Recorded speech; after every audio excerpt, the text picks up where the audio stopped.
An Orlando woman is suing a local rowing club after her 12-year-old son drowned in Lake Fairview last September.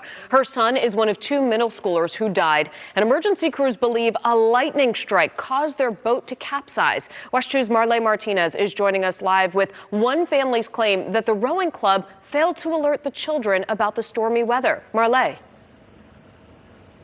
This happened on September 15th, and I remember we were out here the very next day. People who live here told us about the intense downpour and lightning they saw.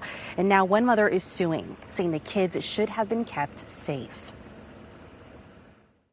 This is Langston Rodriguez Sane, a happy middle schooler who was excited to try a new hobby with his sister.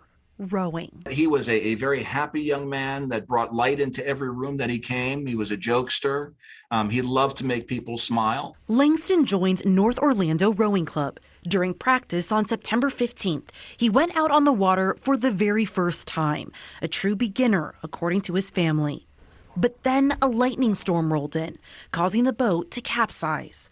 Langston was found and taken to the hospital. He died 3 days later, on his 12th birthday. They're devastated. There's no getting over this kind of loss. I spoke with Langston's family attorney, Andy Yaffa. None of this should have happened, and the family is devastated. There's a gaping hole that will never be filled. A second boy, Gavin Chrisman, also drowned. Now, Langston's mother filed this wrongful death lawsuit against North Orlando Rowing, College Park Lions Club that owns and leases the property, and U.S. Rowing Association, the national group that supervises rowing operations, including this one. In the complaint, Langston's mother said North Orlando and Lions Club did not have any effective weather detection or alert system that day, despite recommendations, and that staff failed to alert the rowers of inclement weather. The lawsuit also says the rowing club did not have a coach boat available near Langston's novice boat. Had any of the most basic precautions been taken, neither of these two young men would have died.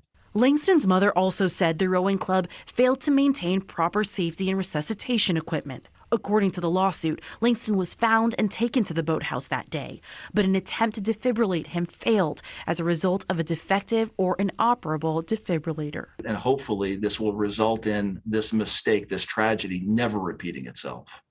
It's the family's fervent hope that the U.S. Rowing Association and the North Orlando Rowing Club learn from these tragedies, and that these boys, all the future children that are participating, never be sent out in like circumstances. No family should suffer like these families are. I've reached out to all three groups named in the lawsuit, and so far we've heard back from U.S. Rowing. In a statement, they say U.S. Rowing is heartbroken, and our deepest condolences go out to the families involved in this tragedy. Out of respect for the families involved, we feel it inappropriate to comment further at this time. Live in Orlando, Marley Martinez, WESH 2 News.